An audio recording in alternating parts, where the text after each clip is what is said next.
A striking young woman of 18, with dark hair pinned up in an elegant, slightly undone Regency style. She wears a rich, deep crimson empire waist gown, with short puffed sleeves and a garnet pendant at her throat. Her posture is tense but upright, a woman holding herself together by will alone. Her face, stained with fresh tears, carries an expression of both heartbreak and resolve. She is the kind of person who faces the impossible with her eyes open. Sterling Ravenscroft, Duke of Blackwood. The Duke tall, broad-shouldered, and impeccably sharp at 27. Dark tailcoat, dark velvet waistcoat, crisp white cravat.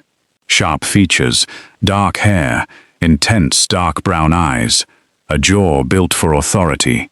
His posture commands a room without effort, controlled in everything until he isn't. Lord Silas Ravenscroft, the antagonist, 51. Broad, silver-templed, precise. 30 years of waiting, written into every smile that contains no warmth. A man who has built his life on other people's disasters. The rain came down like the sky itself had run out of patience. It hammered the slate rooftops of London, drowned the gas lamps along Grosvenor Square, and turned the cobblestones into rivers that swallowed the hems of fine silk gowns. But inside Blackwood Cathedral, everything was still, cold, and heavy, with the kind of silence that only lives in the space between a life and what comes after it. Every pew was filled, dukes and countesses, viscounts and their pearl-draped wives, lords who had borrowed money from Sterling Ravenscroft and secretly hoped his death meant those debts died with him, ladies who had danced with him and told their friends he was far too cold to ever love anyone. They had all come, not out of grief, out of spectacle, because Sterling Ravenscroft, the Duke of Blackwood, was dead at 27, and that was the kind of story that demanded a front-row seat. The coffin sat at the altar on a raised bier of dark mahogany. It was open. That was the detail that made the crowd uncomfortable. An open casket, not customary for a man of his rank. But his uncle, Lord Silas Ravenscroft, had insisted on it. He said it was a matter of dignity, a matter of giving the public a proper farewell to a man who had served his dukedom with distinction. What he meant, though everyone sensed it without being able to say it plainly, was that he wanted the world to see the Duke was dead. Really, truly, and completely dead. No one was looking at the coffin now, though. They were all looking at the girl. She stood at the altar in a gown the color of a dying rose, deep crimson, empire-waisted, short-puffed sleeves that left her arms bare to the cold cathedral air. Her dark hair was pinned up in the style of a woman trying to appear composed, with small curls escaping at her temples, as if even her hair had given up the pretense. Around her neck, a single garnet pendant, the last valuable thing her mother owned, now hanging against her collarbone, like a small, sad reminder of everything that was about to change. Her name was Evangeline Vance. Eva, to anyone who loved her. She was 18 years old, and she was about to marry a dead man. Her hands were shaking so badly, she had to clasp them together to keep anyone from noticing. She had told herself, over and over on the carriage ride here, that she would not cry, that she would walk in with her chin up and her eyes clear, and she would do what needed to be done. She repeated it like a prayer. No tears, no weakness, just this one terrible thing, and then freedom on the other side of it. She was already crying, not loudly, not in the way that demands attention or floods a room with sound. Just a quiet, steady stream down both cheeks that she could not stop, no matter how many times she pressed her fingers to her face and breathed. The tears were not for the Duke. She had never met him. The tears were for herself, for her father, who sat in a debtor's cell 3 miles away, for her mother, who had stopped eating 2 weeks ago because she said she could not justify the cost, for her younger sister Rose, who was 12 years old and still believed that things would be fine, because Eva had told her so. Things would be fine. This was what fine looked like. The priest cleared his throat. Lord Silas Ravenscroft stood at the side of the altar, watching her the way a hawk watches a field mouse. He was a thick man, broad-shouldered where his nephew had reportedly been lean, with silver temples and a jaw that looked like it had been carved to inspire intimidation. He was 51 years old and had spent the better part of 30 years waiting for this moment. The moment when the Blackwood title and estate would pass to him, since Sterling had never married and had no heir. It had not passed to him, not yet. Because 6 weeks ago, an anonymous intermediary had visited the Vance townhouse and made Evangeline an offer. She would marry the Duke at his funeral. It was unusual, but legal under a specific provision of English inheritance law. She would become his widow and his duchess simultaneously. In exchange, she would receive 100 gold coins, enough to pay every debt, save her father, and begin again. She had said yes before the man finished speaking. The priest began. She walked forward. Each step felt like pressing against a current. She could feel every eye in that cathedral following her, cataloguing her dress, her tears, her youth, her nerve. She heard someone near the back whisper the word, desperate.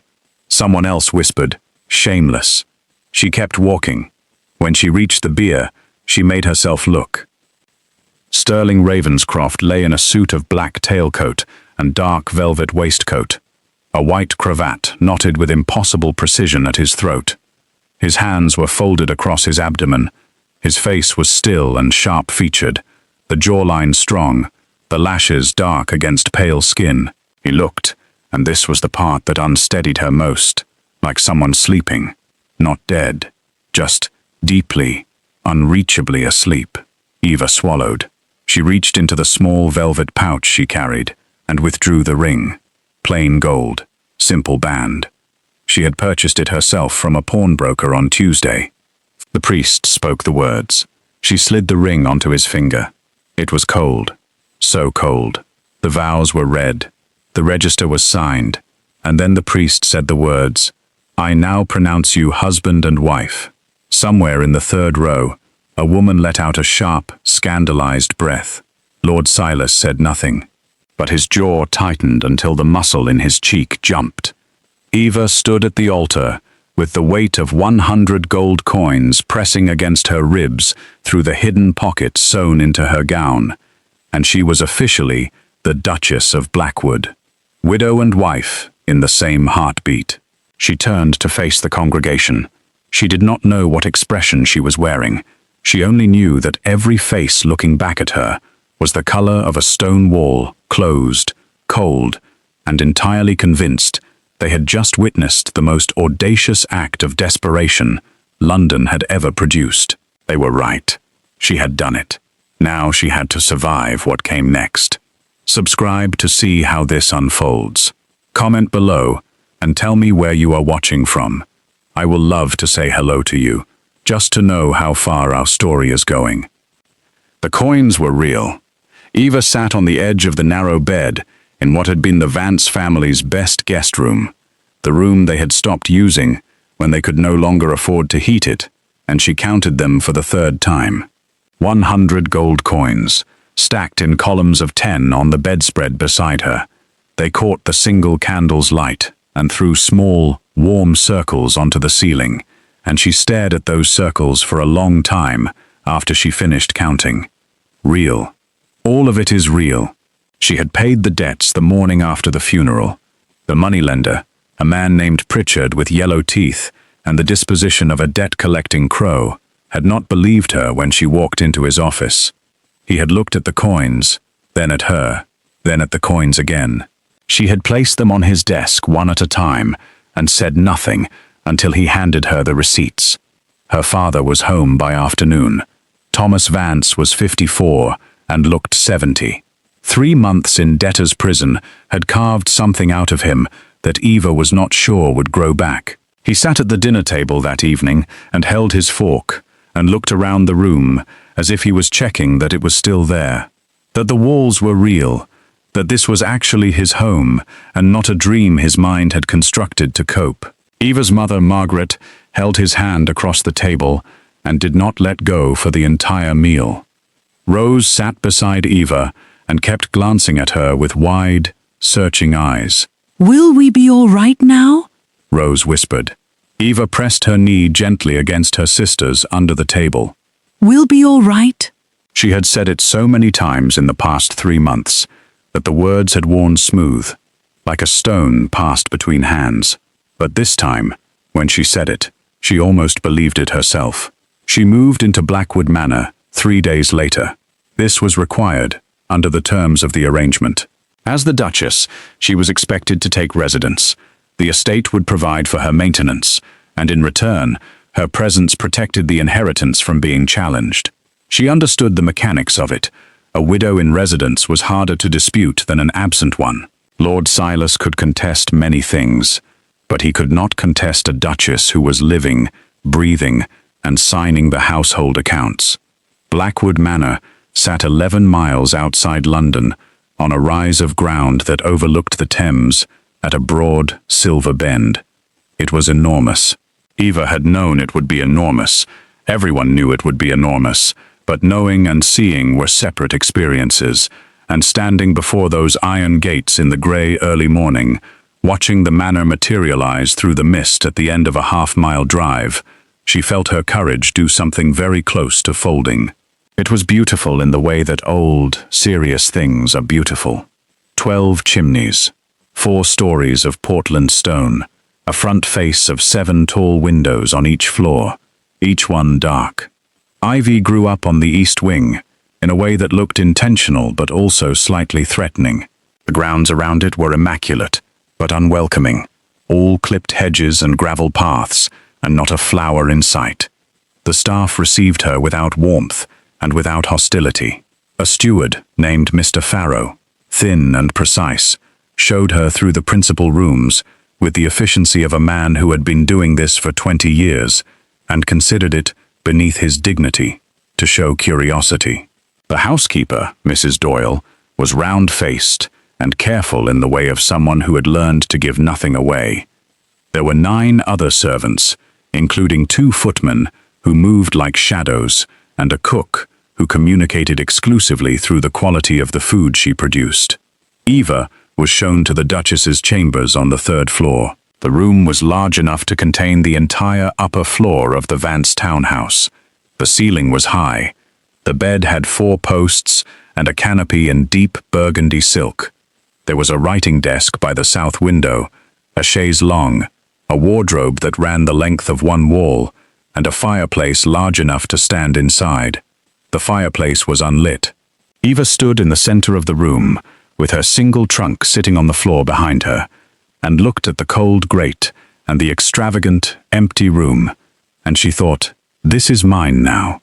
In the most technical, legal, strange sense available, this belongs to me. She did not feel like it belonged to her. She felt like a sparrow that had wandered into an eagle's nest. The first week passed quietly. Eva learned the rhythms of the house. Breakfast was served at 8. The morning room received the best light. The library was on the ground floor, at the east end of the hall, and it contained more books than she had seen in her entire life, arranged in floor-to-ceiling shelves that smelled of leather and cedar. She began spending her mornings there, reading, because there was nothing else required of her, and she was not yet brave enough to explore. Lord Silas visited on the 5th day. He arrived without warning, which she suspected was intentional.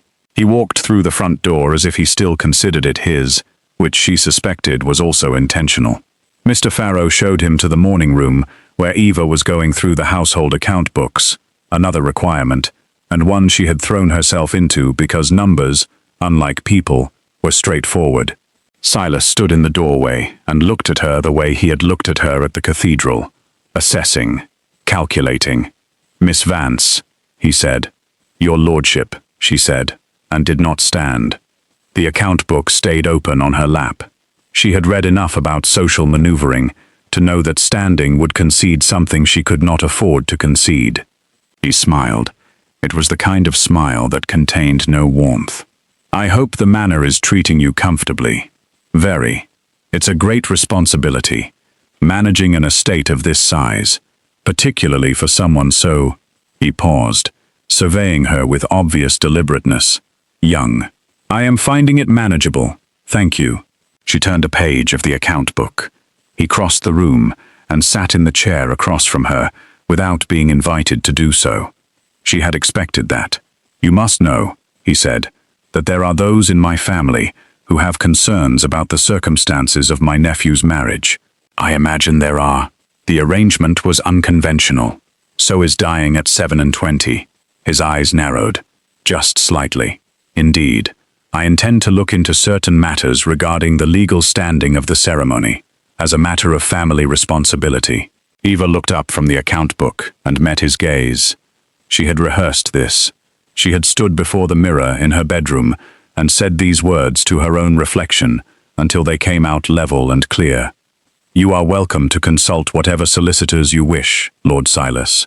The ceremony was witnessed by 37 members of London's most prominent families, officiated by a Church of England priest, and recorded in the parish register. I expect you'll find everything precisely as it should be. He held her gaze for a moment, then he stood. Enjoy the manor, Your Grace. He left. Eva waited until she heard the front door close, then put down the account book, pressed both hands flat on the desk, and breathed. She had held. That was all that mattered. She had held. She did not know then that she was going to need far more than composure to survive the months ahead. She did not know that something was already changing in the manor, something that had nothing to do with Silas, and everything to do with the man she had thought was safely, permanently dead. She went up to her room that night and slept, and in the morning she found mud on the library floor, fresh mud, in a trail that led from the window to the desk and back again. She stood in the doorway of the library and stared at those prints for a long time, and then she went to find Mr. Farrow, and Mr. Farrow looked at the mud with an expression that was carefully, professionally blank, and told her it had probably blown in from the garden. The window was latched from the inside. Eva said nothing about that. She went back to her room and sat very still for a while, and the feeling that moved through her was not fear exactly. It was something older and stranger, the feeling of a story that was not done yet, pressing against the edge of what she thought she knew. A missing key, a scent of clove tobacco in a dead man's study, fresh tracks in the mud of the East Garden. Eva had been a duchess for 11 days when she began keeping a list. She wrote it in the margins of her personal journal, in the small, cramped hand she used for things she did not want anyone to find easily. She listed each oddity with the date and a brief description. Not because she had any theory, but because she had grown up in a household that was slowly falling apart, and she had learned early that the difference between managing a crisis and being flattened by one was whether you had been paying attention before it arrived. The key was the thing that bothered her most. Sterling Ravenscroft's private study was on the second floor, at the end of the corridor that ran the length of the north wing. Mr. Farrow had shown it to her during the initial tour, opened the door, allowed her to glance inside, and told her that it had been sealed since His Grace's passing, and would remain so until the estate's solicitors completed their inventory. The door had a lock that required a specific key, which was kept on a ring in Mr. Farrow's possession. On the 9th day of her residence, she asked to see the study. Mr. Farrow went to retrieve the key ring and came back with an expression that had developed a small, barely perceptible crack in its professional surface. The key for the study, he told her, was missing from the ring. Missing, she repeated. It appears so, Your Grace. When did you last confirm it was there? A pause. The morning of your arrival. And no one has had access to the key ring in the interval. Another pause. Longer this time. It is kept in my office. The office is locked at night. And during the day. Mr. Farrow's composure held, but only just. I will have the lock changed immediately, Your Grace. She let it go, but she added it to the list. The tobacco was subtler. She only noticed it because she did not smoke, and neither did any of the female staff. And the male staff, she had quietly confirmed this, with a few well-placed questions to the footman, preferred pipe tobacco of the common sort, dark and sour-smelling. The scent she kept catching in the corridor outside the study was clove. Expensive, specific, the kind of tobacco that came in small, hand-wrapped preparations from a particular shop on Bond Street that catered to a very particular clientele. She mentioned it to no one. On the 12th day, she found the second mud trail. This one was in the corridor, outside her bedroom door. She discovered it just before dawn, when she woke from a dream she could not remember, and found herself standing at her door with her hand on the latch, listening. The corridor was silent, but the mud was there, damp still. Recently, she opened the door and stood in the doorway and looked both ways down the hall. Empty. The single lamp at the corridor's end threw a long shadow that reached almost to her feet. She stood there for a full minute, barefoot on the cold floor in her nightgown, and heard nothing except the distant sound of the wind against the eaves and the soft creak of a house settling in the dark. She went back to bed and did not sleep again. The following morning, she began a new habit. Each evening before bed, she placed a small thread across the threshold of her door, low enough to be invisible, attached to the door frame on both sides. Each morning she checked it. For 4 days, the thread held. On the 5th day, she found it broken. She stood looking at the broken thread and felt something shift inside her. Not fear, resolution. She spent that morning in the library, researching Sterling Ravenscroft. Not his death, his life. She read the society papers Mrs. Doyle kept in bound volumes in the small parlor off the kitchen. She read the legal records she found in the estate's correspondence files. She read 2 years of the Duke's personal account ledgers, which detailed expenditures in a handwriting that was sharp and small, and told her that he had been precise, methodical, and thorough in everything he spent money on. He had been a man who bought clove tobacco from Bond Street. She found the receipts in the 3rd account book. She sat back in her chair and looked at the ceiling for a long time. Then she went to find the cook. Cook's name was Mrs. Birch, and she had worked at Blackwood Manor for 17 years. She was the kind of woman who knew everything that happened in a house and had opinions about all of it. But she had also spent 17 years in service, learning that opinions were better kept than shared. Eva brought her a small box of candied violet she had purchased in the village, set it on the kitchen table between them, and said, without preamble, "I need to ask you something, and I need a straight answer." Mrs. Birch looked at the violets, then at Eva. "Your Grace, the food I've been eating since I arrived, the portions have been precise. Not too much, not too little. The same size every day. Measured." Mrs. Birch said nothing. "I grew up in a household where the cook did not measure portions," Eva said. "We ate what was prepared, and it varied by the day. This does not vary. It is the same, every day, as if someone has specified the quantity. Still nothing."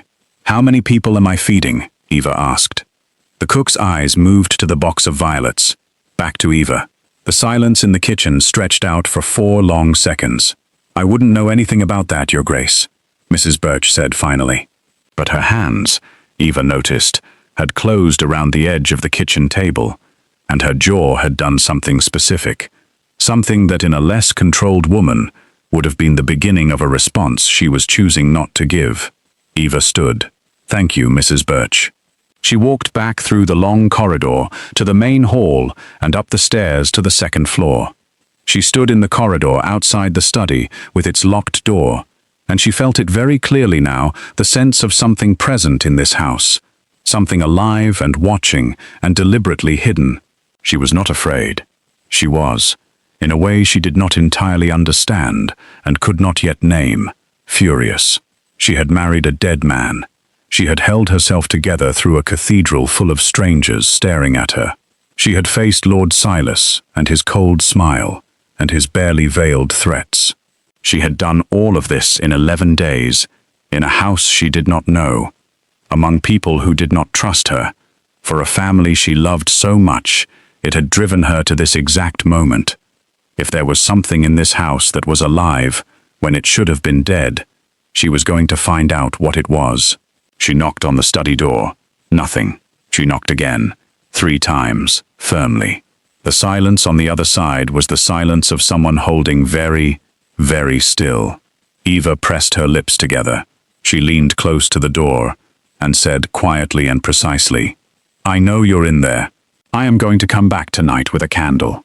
If you would like to not be surprised, you might want to consider introducing yourself before then." She straightened. She smoothed the front of her gown. She walked back to the library and picked up her account book, and did not let her hands shake for the rest of the afternoon. She did not go back to the study that night. She went to the library. This was the thing about Eva that no one had yet figured out. She almost never did the expected thing. Not out of strategy, or not always, but because when her mind was working on a problem, it tended to approach from an angle. She had told the door she would come back with a candle, and whoever was behind that door was expecting her to, which meant whoever was behind that door would have prepared for her to come back with a candle. So she went to the library instead. She sat at the reading table with a single lamp burning low and the house quiet around her, and she opened the estate's archive of correspondence from the past 3 years and began to read. Not because she expected to find anything specific, but because reading was how she thought, and she had a great deal of thinking to do. She had been at it for perhaps an hour when she heard the floorboard, one board, behind the shelf to her left, giving a single low creak under the weight of a careful foot. Eva did not look up from the correspondence. "I said tonight with a candle," she said. "I didn't specify where." The silence that followed lasted approximately 4 seconds. Then she heard movement, unhurried now, deliberate, and from between the shelves at the far end of the room stepped a figure holding a candle of his own. She looked up. He was tall. That was the first thing. Broad-shouldered in a way that the funeral clothes had not quite communicated. He was dressed in plain clothes, dark trousers, a white shirt, the cravat gone, the collar open at the throat, and his dark hair was disheveled in the way of a man who had been sleeping badly. His face was sharp-featured, just as it had been in the coffin, but it was no longer still. It was alive, with something that was simultaneously caution and command. The expression of a man who was accustomed to controlling a room and was currently displeased to find the room had gotten ahead of him. Sterling Ravenscroft, Duke of Blackwood. Alive. Very much alive. Eva looked at him for a long moment. Something inside her chest performed a complicated maneuver that she would later identify as a combination of relief, fury, and a shock, so complete it had gone past panic into a kind of absolute stillness. She said, "You look considerably better than you did at the wedding." He stared at her. Then he set his candle down on the nearest surface and crossed the room in 3 strides, and she had one bright second of wondering whether she had made a catastrophic miscalculation before he stopped 3 feet from her table and put both hands flat on the surface and looked at her at close range with intense, calculating eyes that were she had not expected this dark brown, deep brown, the color of good soil. "Who are you?" he said. "And who sent you?" It was not a question. It was a statement with the words rearranged. "I'm your wife," she said. "My wife," he repeated, slowly, as if tasting the word and finding it baffling. "Legally speaking, by the provisions of the marriage register at Blackwood Cathedral, witnessed by 37 persons on the 14th of October in the year of our Lord." I know what year it is. He was still watching her with that concentrated, assessing gaze. "Who arranged the marriage?" "An intermediary. He didn't give me his name." "What did he look like?" "Ordinary. Medium height. Brown coat. Brown hat. He smelled of clove tobacco." She paused. "So do you." Something flickered in his expression. Not quite a surprise. Something closer to the moment before surprise, when the mind catches up to the event, a half-second ahead of the face. "You've been keeping notes," he said. "I've been keeping a list." "Of what?" "Of everything in this house that doesn't add up." She folded her hands on top of the correspondence and met his gaze evenly. The mud trails, the missing key, the food portions, Mrs. Birch's hands, when I asked her a direct question. She paused. You. He straightened. He studied her in silence for what felt like a very long time, and she let him do it because she understood, in a way she could not quite articulate, but felt clearly that he was trying to determine whether she was what she appeared to be, and the outcome of that determination mattered enormously. Why did you agree to it? He said finally. The marriage. My father was in debtor's prison. My family had 4 days before we lost the house, and 100 gold coins solved that. Yes, you married a corpse for money. The bluntness of it landed, and she absorbed it without flinching. I married a corpse to save my family. The money was incidental to the purpose. He looked at her. Something in the set of his jaw shifted, almost imperceptibly, but she caught it. What do you want? He asked, not unkindly, but without warmth. Exactly what I came here for. To be a proper widow, protect the estate from your uncle's legal challenges, and live quietly until the situation resolves itself. She paused. What do you want? I want to find the man who poisoned me. She had suspected something like this. She said, Silas. You know about Silas. He came to visit. He sat across from me and smiled the way a cat smiles at a bird, and told me he had concerns about the legal standing of our marriage. She tilted her head slightly. He is a very unpleasant man. He is a very dangerous man. Sterling said it with the flatness of a person stating a fact so established it required no decoration. He has been working toward this for years. My title, my estate, my wealth. He has positioned people in Parliament. He has secured alliances with 3 different money-lending houses, and he had me poisoned by someone inside this household. Eva was quiet. Then, is that person still here? He looked at her sharply. You understand why that question matters. I understand that if they're still here, we are both in a considerably more complicated situation than we were a moment ago. He was quiet for a moment. Then he pulled out the chair across from her and sat down. He set his candle on the table between them.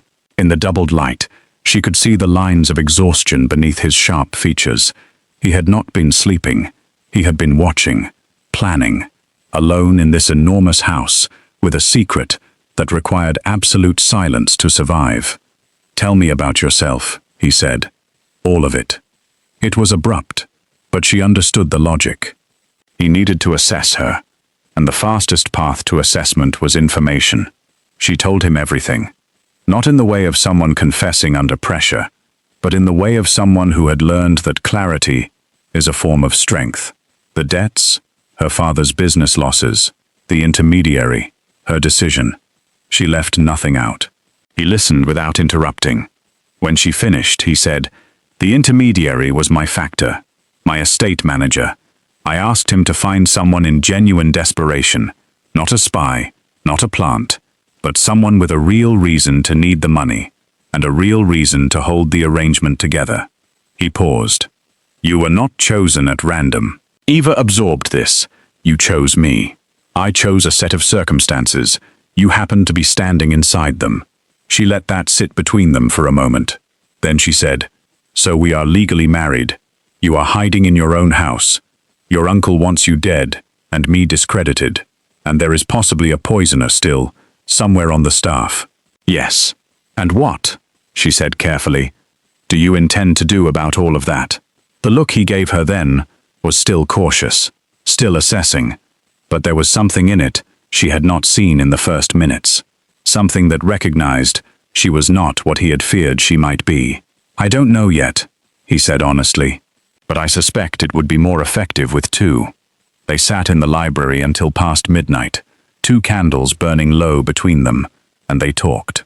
Not warmly, not easily, but with the particular honesty that comes when 2 people understand that they are in danger together, and pretense is a luxury neither of them can afford. She went to bed at 1 in the morning and lay in the dark for a long time, looking at the canopy above her, thinking about his eyes and the weight of his hands on the table, and the way he had said, I suspect it would be more effective with 2, with the reluctance of a man conceding a point he did not particularly want to concede. She was not yet sure what she felt about any of it. She was, however, very sure of one thing. Whatever was coming, she was not going to be a pawn in it. Subscribe to see how this unfolds, and comment where you're watching from. I will love to say hello to you, just to know how far our story is going. The first thing they argued about was trust. Sterling came to the library the following morning with the door locked behind him and a document in his hand that he placed on the table between them, with the manner of a man who had spent the night reconsidering everything. "I need to be clear about something," he said. Eva, who had slept perhaps 4 hours and was on her second cup of tea, said, "Please, I do not trust you." He said it without apology. "I have no basis to trust you. You are a stranger who entered this house under circumstances I did not fully control, and the stakes of being wrong about your character are considerable. And yet," she said, "you are standing in this library, having a conversation with me, instead of disappearing again. Yes, because the alternative of doing this alone has a meaningful failure rate." He sat across from her. He had tidied himself slightly from the night before, but not entirely. The cravat was still absent. "I am proposing something that is not trustworthy. It is a conditional working arrangement. A provisional alliance." "Precisely." Eva wrapped both hands around her teacup. "I have a condition." He raised an eyebrow. It was, she noticed, a very eloquent eyebrow. "If you decide at any point that the arrangement no longer suits you," she said, "you give me warning. Enough warning for me to protect my family before whatever collapse is coming." She held his gaze. "I walked into this to save them. I will not walk out the other side, having made their situation worse." He looked at her for a moment. "Agreed. And I want information. Whatever you know about Silas, about the poison, about the plan, I need to know it. Not on a need-to-know basis. All of it." "That's a significant ask. You are asking me to live in this house and be your shield in plain sight while you hide in the walls. The least you can offer in return is the truth." He was quiet for a moment. Then, "Agreed." She set down her tea. "Then tell me everything," he told her. Sterling Ravenscroft had known for 2 years that his uncle was working toward his death. He had known it the way you know a storm is coming, when the barometric pressure drops not through a single dramatic revelation, but through an accumulation of details that, taken separately, meant nothing, and taken together meant everything. A business associate who mentioned, too casually, that Silas had been asking questions about the terms of the Ravenscroft entail. A social engagement where Silas had introduced him to a woman who, Sterling later discovered, had a prior relationship with a known apothecary. A clause in a secondary legal document that appeared to have been altered not by much, not in a way most solicitors would catch, but in a way that mattered. He had begun preparing. The toxin that killed him, or appeared to kill him, was a compound derived from a plant called digitalis, modified to produce all the symptoms of cardiac failure. In small doses, over time, it built tolerance. Sterling had been dosing himself for 8 months, on the advice of a physician he trusted completely, and who had since departed for the continent. When the actual poisoning came, he believed, through a decanted bottle of port that had been tampered with during a dinner at his uncle's home, his body processed it differently than Silas had planned. He had not died. He had been very close to dying, but he had come back. The physician pronounced him dead before his own suspicions were fully engaged. By the time Sterling was conscious enough to understand what had happened, the funeral arrangements were already underway, and he had made the decision, lying in a cool stone cellar beneath the house of his physician's assistant, to stay dead long enough to find out who, specifically, had tampered with the port. It was not Silas directly. Silas was too careful for that. He had a mechanism, a person inside the household who handled small tasks of a sensitive nature. "Do you know who it is?" Eva asked. "I have a suspicion." He did not name the person. "I need another 2 weeks to be certain." "And while you wait," she watched him. "I watch. I document. I build the kind of evidence that cannot be explained away." He paused. and you manage the manor in plain sight, which removes Silas's immediate legal grounds for challenge and gives me the time I need." She was quiet for a moment. Outside the library windows, the grounds were still and grey, the distant tree line barely visible through the morning fog. "There is one more thing," she said. He waited. "I need to be useful to you in this, not just as a presence. I need to actually contribute." She looked at him directly. "I have been managing my family's household finances since I was 15. I notice things that other people overlook. I am better at reading people than I probably should be, given my age. Use that." He looked at her with an expression she was beginning to recognize, the slight narrowing of the eyes, the pause before speaking, that indicated he was revising something he had assumed. "You're serious." "I am always serious." "How old are you?" 18. He processed this. She watched him process it and said nothing, because there was nothing useful to say. "You're very composed," he said, "for someone who married a corpse 3 weeks ago.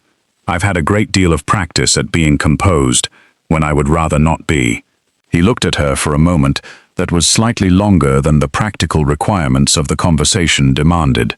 Then he opened the document he had brought with him and spread it on the table between them. "This is a map of the estate," he said, "and these are the locations I've been moving between since I came back. I want you to understand the layout before Silas visits again." They spent the next 3 hours mapping the manor, not just physically the corridors, the hidden servant passages, the cellar access that connected to the old garden gate, but strategically, where Eva could reasonably go without raising suspicion, where Sterling could be at any given hour if they needed to communicate, how she would signal him if Silas arrived unexpectedly, how he would signal her if something required her immediate attention. It was meticulous. It was oddly companionable, in the way that working on a complex problem together tends to create a strange kind of proximity. They disagreed 3 times. Once about whether the east corridor offered sufficient concealment. Once about the most efficient route from the library to the kitchen passages. And once about something slightly larger. "You should tell Mr. Farrow," Eva said. "No. He already knows something is wrong. He is covering for you, I think. If he is going to do that effectively, he needs enough truth to make the cover convincing. Farrow's loyalty is to this estate, not to me personally. That may be the same thing. It may not." She looked at him. "Have you ever trusted anyone in this house?" The question landed in a different way than she had intended. She saw it in the slight shift of something behind his eyes. Not quite pain, but something adjacent to it. "Not recently," he said. She let it go. There was time. They had established the framework. They had given each other enough to work with, if not enough to trust. That would have to do, for now. But that evening, when she went back to her room and sat at the writing desk and added to her list in the journal's margin, she wrote one new line that had nothing to do with mud trails or missing keys. She wrote, "He is lonelier than he is afraid. That is the more important thing." Silas arrived on a Tuesday without warning, just as he had the first time. This time he brought his solicitor. Eva had approximately 4 minutes of warning, enough time for one of the footmen, a young man named Thomas, who had quietly, over the previous 2 weeks, become the closest thing to an ally she had in the visible staff, to appear at her door and say, with the careful neutral expression of someone delivering information without editorializing it, "Lord Silas's carriage is on the drive, Your Grace." 4 minutes. She went to the fireplace in the morning room and pressed twice on the third panel from the left, which opened after a moment to a passage Sterling had shown her. She did not go in. She simply leaned close and said, quietly, "Silas is here. Solicitor with him. I need you out of the east wing." She heard movement. She closed the panel. She sat down at the writing table, picked up the pen, and was in the middle of composing a letter to her mother when Silas walked in. He had not waited to be announced. That, she supposed, told her everything she needed to know about how this visit was going to go. The solicitor was a dry man in his 60s named Aldwick, who carried a leather case and looked at Eva with the practiced professional blankness of someone paid to see women of her position as problems to be resolved rather than people to be addressed. "Your Grace," Silas said. His smile was the same. "I hope I find you well." "You do." She set down her pen with the unhurried composure of someone who had not spent the preceding 4 minutes managing the hidden movements of her dead husband through the manor's walls. "Mr. Aldwick, please, sit." They sat. The solicitor opened his case and produced a document. "We have been reviewing," Silas said, "certain procedural elements of the marriage ceremony, specifically the question of consent." Eva folded her hands. "I beg your pardon." "There is a question," Aldwick said, in the dry, papery voice of a man who had made his living on exactly these kinds of questions, regarding whether a union conducted at the site of one party's funeral, with that party in a state of biological incapacity, constitutes valid consent under the Marriage Act. "The Marriage Act," Eva said, "does not require that both parties be in possession of full consciousness.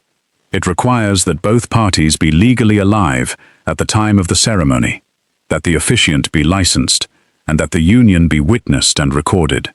All 3 conditions were satisfied." Aldwick blinked. Just once, slightly too slowly to pass for normal. "You are familiar with the Marriage Act." "I have been familiar with the Marriage Act for 3 weeks. She had read it in its entirety on the 2nd day of her residence, in this very room, because she had known this moment was coming. Specifically, the 1823 provision, the Canning Amendment, and the ruling in the Harley Estate case of 1809, which established precedent for exactly this category of posthumous marriage validity." The solicitor's professional blankness acquired a hairline crack. Silas said nothing. His jaw was doing the thing again, the muscle jumping at the hinge. She had come to think of that as a useful signal. It meant she had landed a point he had not prepared for. "The estate solicitors," she continued, "have of course already reviewed all relevant provisions and have confirmed the marriage's legal standing. I can arrange for you to meet with them directly, if that would be helpful." She tilted her head just slightly. "Though I suspect their conclusions will not differ significantly from the research you've already done." Silence. Then Silas said, "You are very prepared, Miss Vance." "Your Grace," she corrected, gently, precisely. He held her gaze for 3 full seconds. "Of course." He stood. Aldwick gathered his papers with slightly less composure than he had displayed arranging them. "We merely wanted to ensure all parties were fully informed of their positions." Very thoughtful. She stood as well, because she was done being seated while he stood. "I'll have Thomas see you out." When the door closed, she stood still in the morning room and counted to 10. Then she went to the bell, pulled it twice for Thomas, and said, when he appeared, "Tell Cook that dinner will be early this evening, and send someone to check that the east wing is clear." "Already is, Your Grace," Thomas said, without expression. "I believe the evening rooms are all in order." She looked at him for a moment. He was 23, she had learned, and had been at Blackwood Manor since he was 16. His loyalty was not to the title, she had come to understand. His loyalty was to the person who lived up to the title. "Thank you, Thomas," she said. She went to find Sterling. He was in the library, because he was always in the library, when he had time to be somewhere of his choosing. He was standing at the shelves with a book open in one hand and a look on his face that suggested he had not been reading so much as occupying himself, while he waited to find out how the visit had gone. When she told him, he listened with his eyes on the middle distance and his free hand resting on the spine of an unread book. When she got to the part about the Harley Estate case, he looked at her. "Where did you find that?" "Estate Legal Archives, 3rd shelf, 2nd volume. It was written in a case summary that was tucked into the back of an account ledger. The previous Duchess apparently dealt with a similar challenge at some point." He was quiet for a moment. Then, "He will come back." "Yes." "With something else." "Yes." She sat in the nearest chair and reached for the tea she had not had time to finish earlier. "But he will have to do better than a solicitor with a procedural question." She paused. "He knows I'm not going to fold. He's adjusting." Sterling looked at her with an expression she could not fully pass. It was not the assessing look of the library, the first night. This was something slightly different. Something that sat behind his eyes in a different register. "You did well," he said. It was brief. It was not effusive. It was, coming from Sterling Ravenscroft, who had not yet offered a single unnecessary word of warmth in 3 weeks, the most direct acknowledgement he had made that she was useful to him. She looked into her teacup and said nothing, because she was not entirely certain what she would say if she spoke. That evening, after dinner, she stayed in the library longer than usual. He was at the other end of the room, working through a correspondence file by candlelight. Neither of them spoke for a long time. The fire burned. The house was quiet. And in that quiet, there was something that had not been there 3 weeks ago, something warm and tentative, and still too fragile to be named. She noticed it, the way you notice the temperature change that tells you a season is shifting. Not dramatic, not suddenly, just the slow, reliable arrival of something that had been on its way for a while. The grounds turned from grey to a deeper grey, and frost appeared on the inside of the library windows in the early mornings, and the house settled into the cold, the way old houses do, with a kind of resigned creaking, as if confirming that winter, once again, had won. Eva and Sterling had developed a rhythm. It was not comfortable, exactly. Comfort suggested ease, and nothing about their situation was easy. But it was functional, and in its functionality, it had a shape that Eva found herself looking forward to, which was a development she had not anticipated and chose not to examine too closely. She managed the manor's public face. She received the steward's weekly reports and signed the accounts and made the decisions that a duchess was expected to make. She responded to correspondence from the estate's solicitors and tenant farmers and the occasional well-meaning neighbor who wanted to know how she was getting on. She carried the weight of the visible with a composure that impressed people who had expected her to collapse, and it impressed her, too, a little, that she had not. He managed everything else. He met, twice a week, with a man named Clarence, who arrived after dark, on a nondescript horse, and left before dawn, with documents tucked into his coat. Clarence was Sterling's connection to the network he had been building before his supposed death. People in London, in Parliament, in the money-lending houses that Silas had cultivated as allies. He was gathering evidence with the methodical patience of someone who understood that the difference between ruin and victory was whether the evidence was watertight before the confrontation. In the evenings, after dinner, they sat in the library. This had become the arrangement without either of them stating it as an arrangement. She would arrive, he would already be there, and they would work in the same space for several hours, sometimes talking, sometimes not. The talking, when it happened, began as an information exchange, and gradually, over weeks, became something else. She told him about her father's business and how it had failed. He told her about the specific character of loneliness that came from being raised by a guardian, who saw his title and not his person. She told him about Rose. He told her about the years he had spent learning the estate's every inch, because it was the only thing in his life that felt solidly, reliably his. She was not sure when she began looking forward to those conversations, the way she looked forward to very few things. She noticed it on a Wednesday in late November, when she was going through the morning's correspondence, and found herself thinking about something Sterling had said the night before, a quiet, dry observation about the estate's east pasture that had made her laugh unexpectedly. A real laugh, full and unguarded. She had covered it quickly, because she was still not sure what he made of laughter, if he trusted it, but she had thought about it the following morning. That was when she knew the rhythm had become something more than functional. She was not sure what it was. She did not have enough experience of this specific thing to name it accurately. She knew what she had felt for the boys she had known before the debts, a mild fondness, a social warmth, nothing that had ever compelled her attention when she was thinking about something else. This was not that. Sterling, for his part, was careful. He was careful in the way of someone who had learned, through specific experiences he did not discuss directly, that warmth was a vulnerability, and that vulnerability had consequences. He did not reach across distances. He did not offer more than the conversation required. But there were moments, small, specific, easy to rationalize as coincidence, when the careful held a beat too long. The evening she had gone pale during a discussion of the evidence against Silas's inside contact, when she had absorbed the full implication of what it meant to have someone in the house who had been paid to facilitate murder, and Sterling had stopped speaking mid-sentence and said quietly, "You don't have to continue this tonight." That was one of those moments.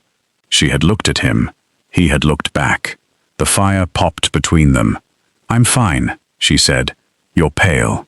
"I am always pale. It's November." "You were pale in a different way." She looked at him for another moment.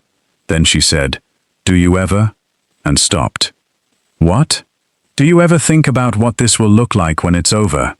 When Silas is exposed and you come back officially?" She paused. "What will happen to the marriage?" He was quiet. The fire shifted. "The marriage is legally binding," he said carefully. "Dissolving it would require grounds that don't currently exist. That's not what I asked." Another silence. Longer. "No," he said. "I don't think about what it will look like when it's over." And then, after a pause that felt like the space before a door opens, "I have been thinking more about what happens in the middle of it."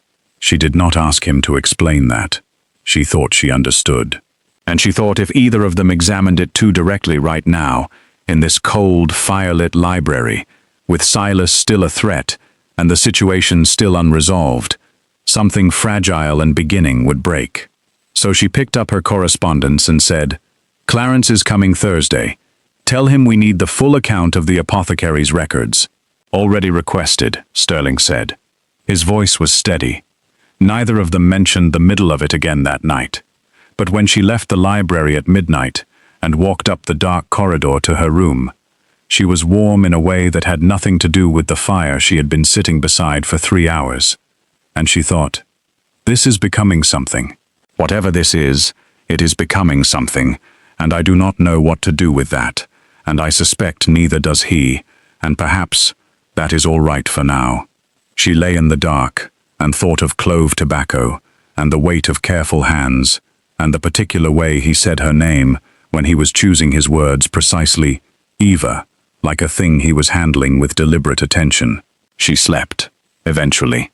It was the best sleep she had had in weeks. Subscribe to see how this unfolds and comment where you're watching from. I will love to say hello to you, just to know how far our story is going. The announcement was made on the 1st of December. Sterling Ravenscroft, Duke of Blackwood, had not died. He had fallen into a coma, the result of a severe cardiac episode brought on by an undetected heart condition, and had been recovering in the private care of a specialist physician at an undisclosed location, under strictest medical confidentiality. The Duchess, his devoted wife, had been made aware of his true condition from the beginning, and had maintained residence at the manor in order to protect the estate during his recovery. This was the version that went to the papers. It was the version the estate's solicitors distributed to the relevant parties. It was the version that reached Lord Silas at 10 o'clock on the morning of December 1st, delivered by a messenger from the solicitor's office who had been instructed to hand it to him personally. Eva was not in the room when Silas received it, but she heard, through Clarence's connections, that Lord Silas had stood very still for 37 seconds after reading it, and then had asked the messenger to repeat it, and then had dismissed everyone from the room. That, she thought, was probably the most useful 37 seconds of the entire enterprise. Sterling's public return was orchestrated with the precision that Eva had come to recognize as his signature approach to everything he considered worth doing properly. He arrived at the manor not through the servant passages or the east garden gate, but through the front door, in daylight, in the company of a physician who would confirm his recovery and 2 solicitors who would confirm the estate's legal standing on the 3rd of December. Eva stood in the entrance hall to receive him. She had dressed for it, not because Sterling had asked her to, but because she understood, instinctively, that the moment needed to look like what it was supposed to look like. And what it was supposed to look like was a duchess welcoming her husband home from a near-death experience that she had weathered alone with remarkable fortitude. She wore dark green silk. Her hair was up. The garnet pendant at her throat had become a kind of talisman. By this point she touched it without thinking, now, in moments that required steadiness. The door opened. Sterling walked in. He looked entirely different in daylight, in proper dress, with the authority of public life restored to him, in the set of his shoulders, and the way he entered a space. He wore a dark coat and silver-buttoned waistcoat, his cravat knotted correctly, his dark hair ordered in a way the library evenings had not required. He was, she thought, with something that was not quite a surprise but was adjacent to it, genuinely commanding.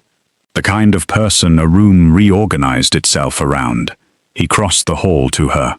His eyes found hers immediately, and in them she saw the contained awareness of someone in performance mode, careful, deliberate, playing a role, and beneath that, something that was not performative at all. "Your Grace," she said. "My love," he said. She had known he was going to say something like that. She had known the performance required it. It did not stop the word from landing with a precision that she felt in a specific part of her ribcage. He took her hand and raised it to his lips, which was appropriate, and then looked at her over it with an expression that was not entirely for the physician and the solicitors standing behind him. "You held everything together," he said, quietly enough that it was between them. "I had help," she said. "Not much." "Enough." He held her gaze for a moment. Then the physician was stepping forward, and the solicitors were producing documents, and the manor staff was appearing in doorways to witness the return of the Duke, and the moment became absorbed into the larger machinery of the public narrative. But she held it separately, that moment. She kept it in a place that the machinery could not reach. The following week was London's social machinery at its most relentless. Callers arrived.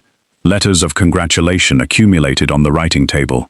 Sterling was required to be visible, sociable, recovered to appear at the right windows, to walk the estate with the physician, to receive a visit from his club steward and several colleagues who had, he remarked dryly to Eva on Thursday evening, been noticeably more loyal to him while dead than when the possibility of his survival complicated their social calculations.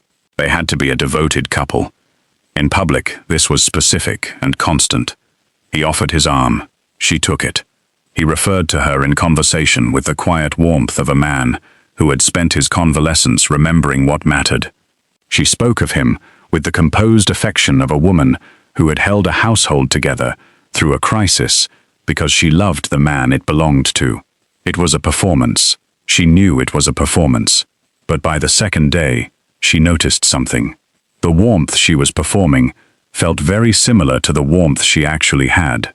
The ease with which she spoke of him, the way she turned toward him in company, the particular attention she paid to what he was saying, and to whom it did not require construction. It was already there. She was reaching for a performance, and finding that she had already been living it, without the label. On Friday evening, after the week's last callers had departed, they sat in the library, in the silence that had become theirs, and he said, "You're good at this." "At what?" "At being married to me." She looked at him. He was watching the fire, with the expression he wore, when he was thinking about something more than his words suggested. "I've had practice," she said. 6 weeks of practice.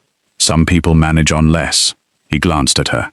The corner of his mouth moved, not quite a smile, but the suggestion of one the place where a smile would be, if he let it come all the way. "Silas knows," he said.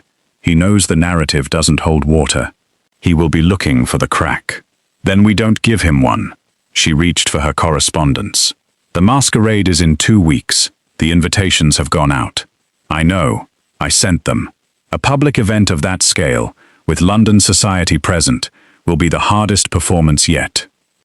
"Yes," he agreed. She looked at him over the letters in her hand. "Are you frightened?"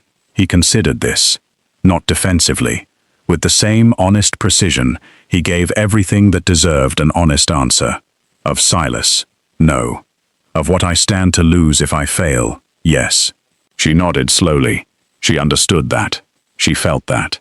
What she did not say, sitting across from him in the firelight on a Friday evening, was that the thing she stood to lose, by this point, was larger than the estate, and the title, and the security of her family's situation. But the list she had been keeping in the margin of her journal had, in the past 2 weeks, acquired entries that had nothing to do with mud, or missing keys, or suspicious food portions.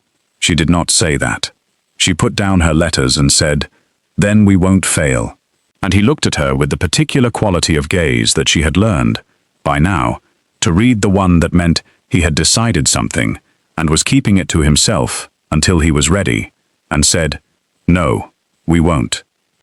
The Blackwood Winter Masquerade was the kind of event that London society organized itself around for a month in advance. 400 invitations. The manor dressed in candlelight and winter greenery, every surface reflecting flame. The grand staircase, that wide, sweeping arc of marble and gilt rail that Ava had walked past 100 times in the past weeks, now flanked by matching arrangements of white roses and hothouse lilies, lit from below by candelabra that turned the whole space into something from a story.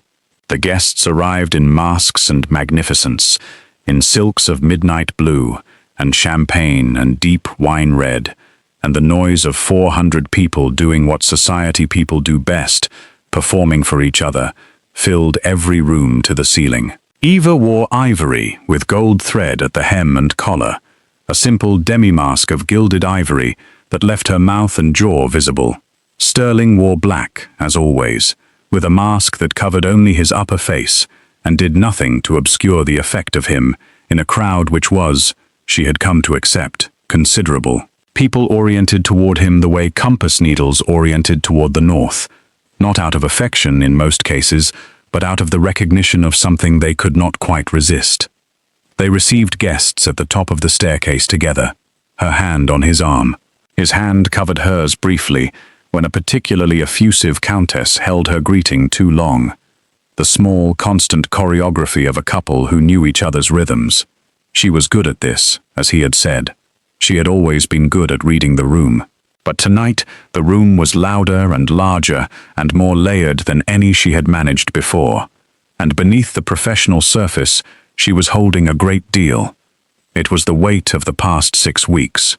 That was what she had not quite let herself feel, in the midst of managing everything. The funeral, the manor, Silas's visits, the library evenings, the return, the performance week. She had handled each piece as it arrived, with the practicality her family's situation had trained into her, and she had not let herself look at the whole of it, because looking at the whole of it, while still in the middle of it, was a luxury she could not afford. But at a ball, with 400 people around her, and music filling the rooms, and everything looking exactly as it should, her composure developed a hairline fracture. She did not know precisely when it happened. Somewhere between the second hour of receiving guests and the moment she stepped away from Sterling to attend to a conversation with the estate's lead solicitor, who had something to say about a legal matter, and found herself standing alone at the edge of the main hall beside one of the great marble pillars, watching the room. Sterling was across the hall. She could see him. He was speaking with someone she didn't recognize. A tall man in a dark coat with the focused, careful attention that meant the conversation was about something important. He was fine. Everything was fine. And then, without any dramatic event to precipitate it, without warning or warning signs, the tears came. Not loudly, not in the way that draws attention, just quietly, steadily, the way they had come at the cathedral 6 weeks ago. The tears that had nothing to do with the immediate moment, and everything to do with the accumulated weight of all the moments that had led to it. She pressed her fingers against the bridge of her nose. She breathed. She thought about the morning her mother had stopped eating. She thought about her father's face when she had brought him home from the debtor's cell, the way he had looked at her at the dinner table, with an expression that was both gratitude and grief. Gratitude for what she had done, and grief for what it had cost her. She thought about standing at an altar in a cathedral in a dress she could not afford, marrying a man in a coffin, and the sound of someone in the third row exhaling with scandalized disbelief. She thought about 6 weeks of living in a house full of secrets, learning to navigate a situation she had never been trained for, managing the public face of an estate while its owner watched from the walls. She thought about the library in the evenings, clove tobacco and firelight, and a voice that had gradually stopped being careful about everything it said to her. She thought about, I have been thinking more about what happens in the middle of it, and she did not know what to do with any of it. She did not know whether the thing that had been building in that library over 6 weeks was real, or was simply the product of proximity and the crisis of 2 people in danger together, borrowing warmth because warmth was the only available resource. She did not know whether it would survive the end of the crisis. She did not know whether he felt it as anything beyond the useful pull of a capable ally.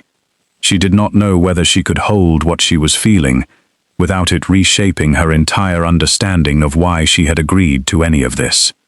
And she was at a ball, in a mask, in front of 400 people.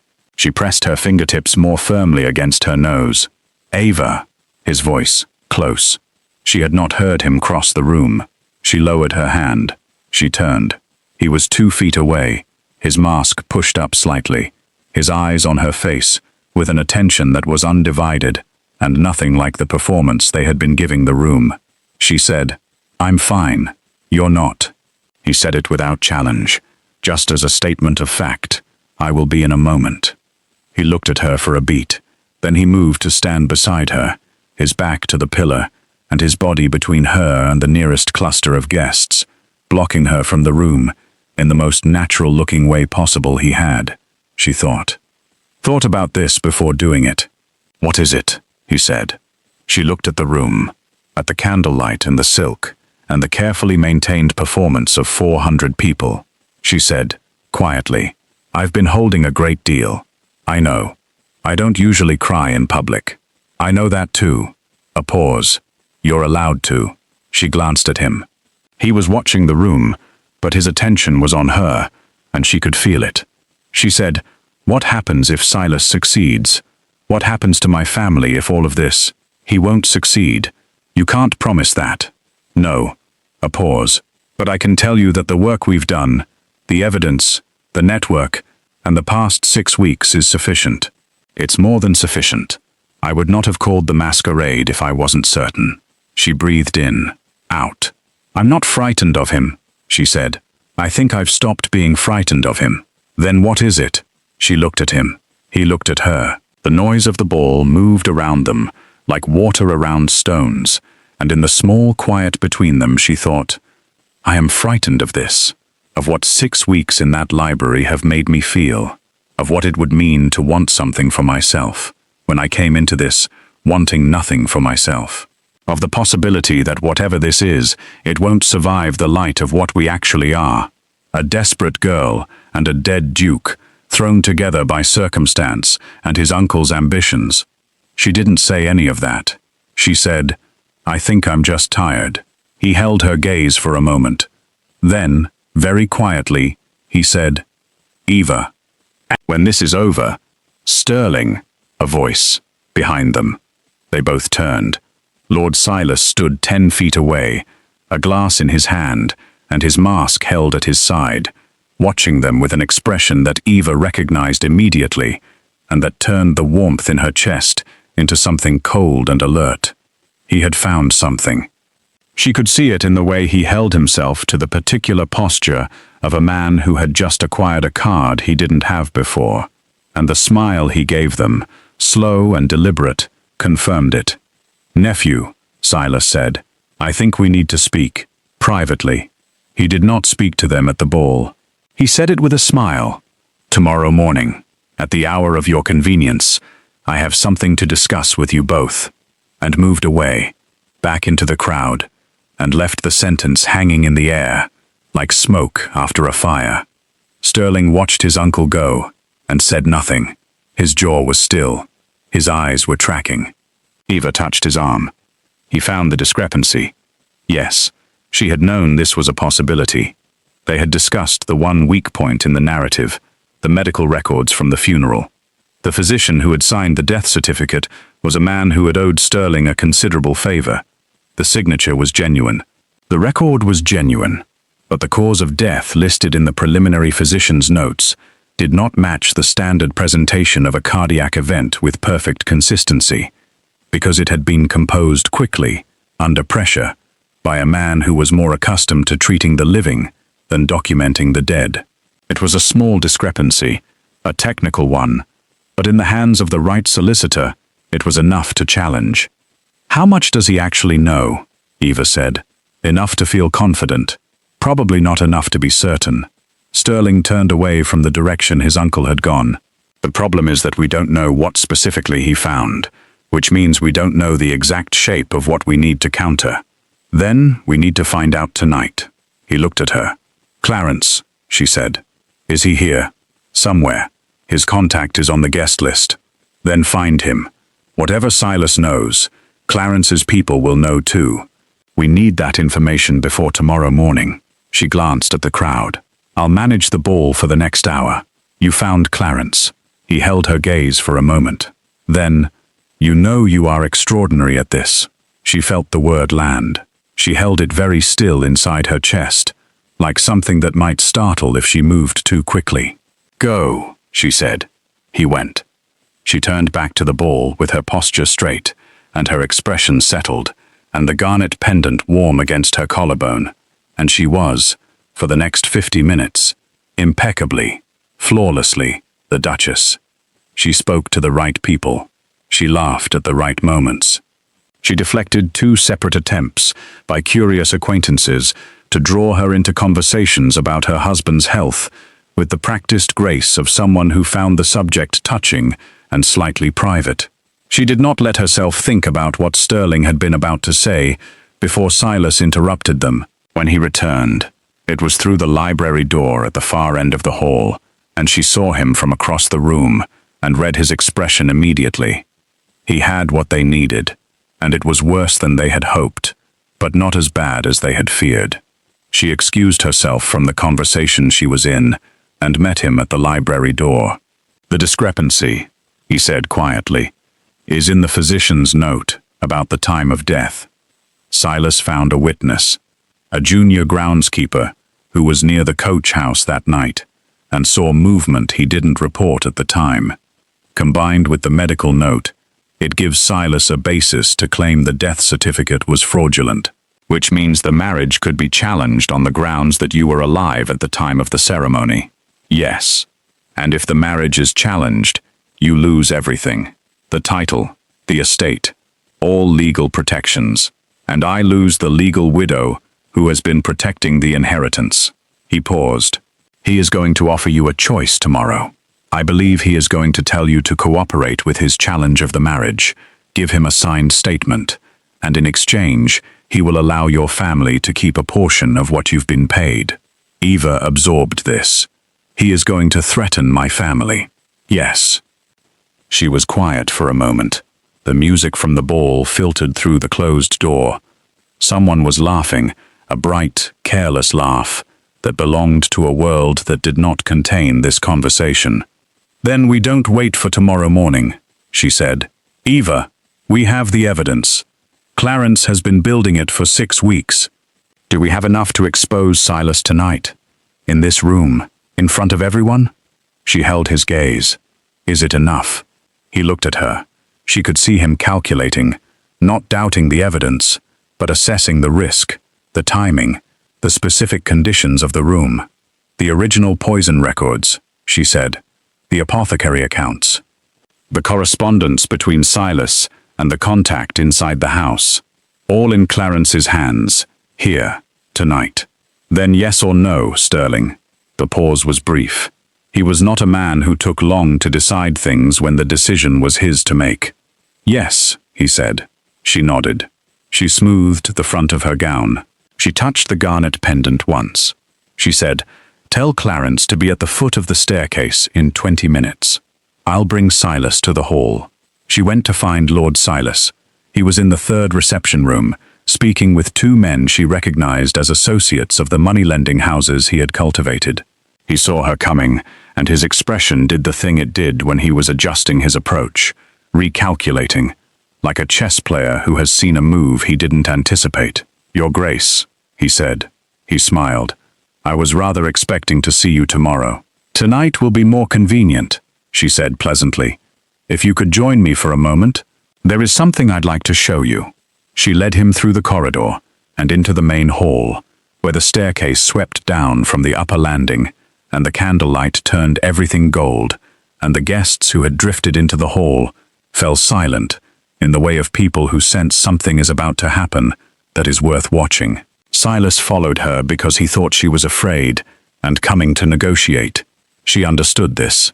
She had read him, by now, in the way you learn to read something you have studied carefully.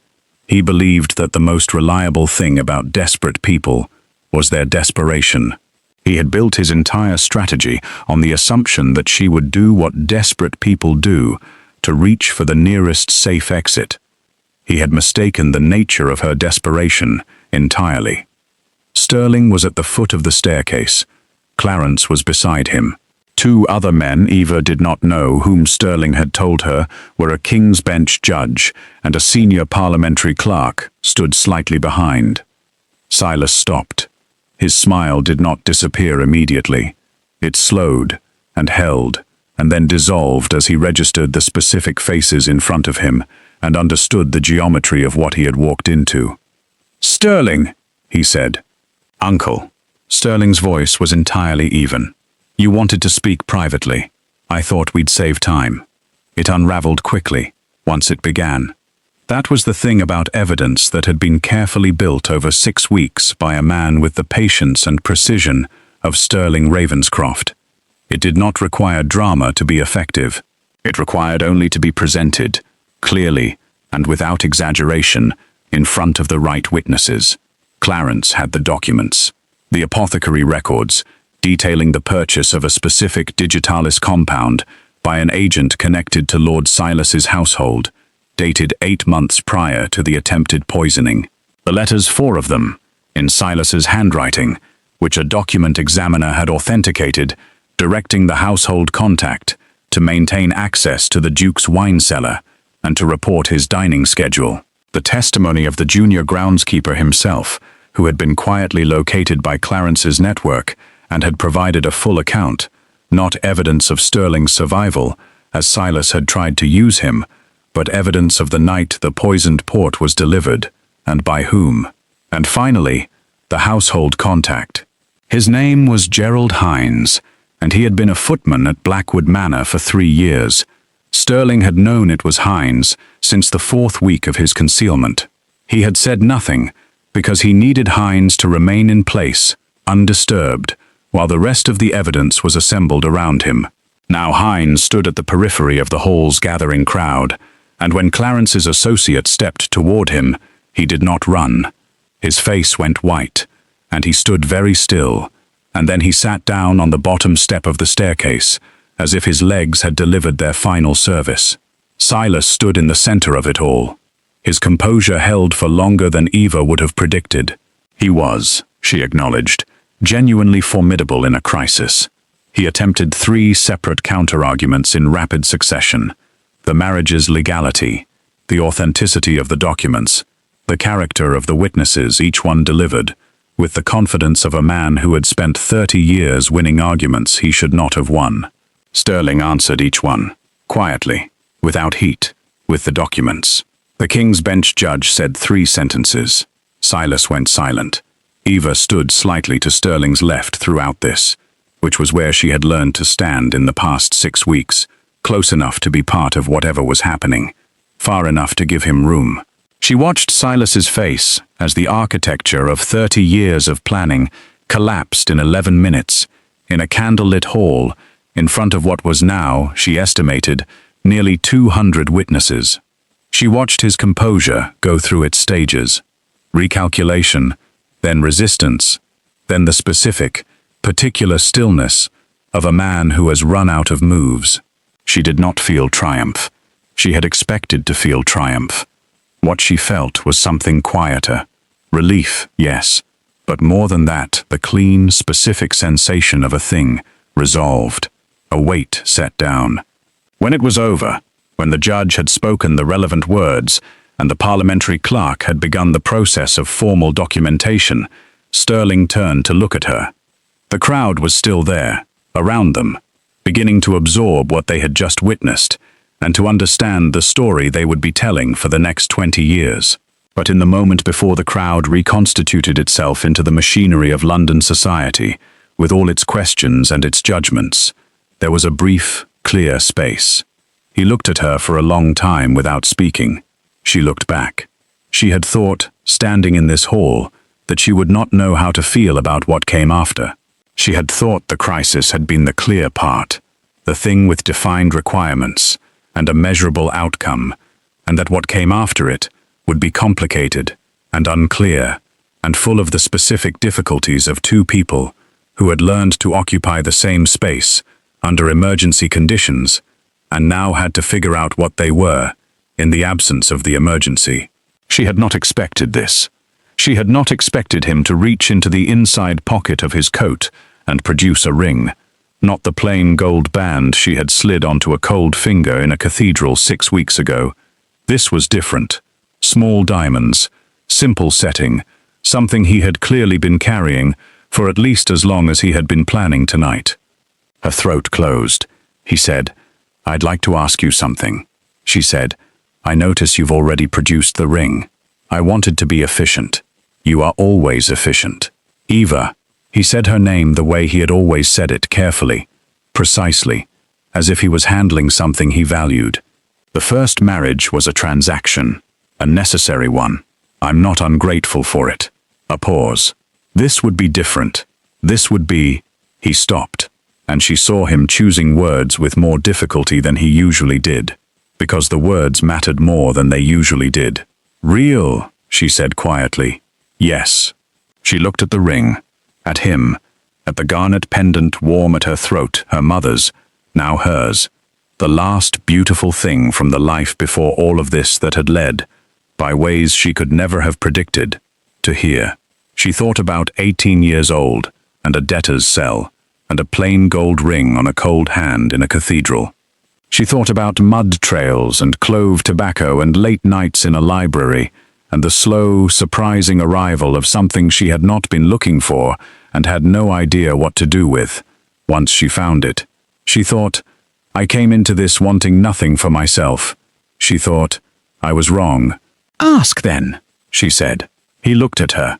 The corner of his mouth moved, not the ghost of a smile this time, but the full thing, quiet and real, and directed entirely at her. "Evangeline Vance," he said, "will you marry me properly, without the coffin, without the desperation, with the full knowledge of who I am and what this life looks like, and the reasonable certainty that I will be insufferably precise about everything, probably forever?" She laughed. It came out full and unguarded, the way laughter did when it was genuine, and she did not cover it. "Yes," she said, "with all of that." He put the ring on her finger, not cold this time, warm. The crowd, which had been holding its collective breath, exhaled. Someone in the back began to applaud, and then everyone was applauding, because even cynical London society could recognize the specific shape of a story that had earned its ending. Eva stood in the candlelit hall with a ring on her finger and 400 witnesses, and the man she had married at his funeral on one side, and her entire reimagined life on the other, and she thought, this is what fine looks like, in the version where you don't settle for just fine. She had told Rose it would be all right. 3 months later, in the spring, Eva brought her family to Blackwood Manor. Her father came back to himself slowly. Over the winter the debts cleared, the house kept, the pressure lifted, the work of rebuilding began. He was 54, and he still looked older than he should, but there was something returning to him. She recognized it as the part of him the crisis had taken, making its way back. She was glad for that in a way she could not quite articulate. The gladness of watching someone you love remember who they are. Her mother stopped counting the cost of everything. Rose turned 13 in March and arrived at Blackwood Manor with eyes the size of the front windows and pronounced the library the most magnificent thing I have ever seen in my life. And Eva had to agree. Sterling, who had spent the winter managing Silas's legal proceedings with the same methodical precision he gave everything, turned 30 in April. He had not, in 4 months of actual marriage, become less precise, or less contained, or less likely to have an opinion about the most efficient route between 2 points in the manor. He had, however, stopped being careful about everything he said to her. He had stopped holding back the warmth that she had seen from the beginning in the edges of him, banked down like coals that didn't quite understand they were allowed to be afire. He was, she thought on a Thursday morning in April, watching him argue with the estate's head gardener about the placement of a rose garden with the seriousness of a man addressing a legal tribunal. He was the most singularly particular person she had ever encountered, and she was entirely committed to him, and she was very glad that he had not, in fact, been dead. The roses went where she suggested. He didn't tell her she'd been right. He just sent her a note, in the sharp, small handwriting she now knew like her own, that said, "The east bed, you were correct." She smiled at the note for longer than was strictly necessary. Then she put it in her journal, between 2 pages she had filled with observations she no longer needed to keep secret. The list in the margin, the one she had started with mud trails and missing keys and a locked study door, had long since given way to something else. Different entries, smaller things. The way he always knew when her tea had gone cold and replaced it without comment. The books he left on the reading table that he had not mentioned but that she always wanted to read. The particular quality of his attention when she said something that surprised him, the slight pause, the revision happening behind his eyes. She had been wrong about one thing, at the beginning. She had told herself she was going into this wanting nothing for herself. She had believed it was the honest truth, that her only currency was her family's safety, and that personal happiness was a luxury that did not apply to her situation. But wanting nothing for yourself and having nothing to want are different things. The first is a choice. The second is just not having looked in the right direction yet. She had looked. What she had found in a library, in the winter, in the company of a man who was too careful until he wasn't, was more than she had known to want. And it had arrived not in spite of the desperate, terrifying, wholly inadvisable thing she had done on an October afternoon in a cathedral full of strangers, but because of it. She was a duchess. She was a daughter and a sister, and a woman who had learned, at 18, that composure is not the absence of feeling, but the decision to feel it, without being flattened by it. She was Ava, which was what people called her when they loved her. She was also, she had decided, going to order Sterling the good tobacco from Bond Street for his birthday. He would absolutely pretend not to be moved by it. She was going to enjoy that considerably. The moral of all of this, if you are looking for one, and she suspected you were, because people who sit with a story long enough are usually looking for the thing it is trying to give them, is this. Desperation is not the enemy of dignity. It is simply a moment when circumstances have outpaced your resources. What matters is not whether you were desperate, but what you chose to do with it. Whether you chose something that held your values as well as your family. Whether you walked into the impossible thing with your eyes open and your character intact. Eva Vance walked into a cathedral, married a dead man for 100 gold coins, and came out the other side with a home, a family restored, and a love she had not been looking for, but had, it turned out, been entirely built for. She had held, through all of it. That was the whole of it, really. You hold, and then you see what the holding was worth. Subscribe to see how this unfolds, and comment where you're watching from. I will love to say hello to you, just to know how far our story is going. Subscribe to see how this unfolds, and comment where you're watching from. I will love to say hello to you, just to know how far our story is going.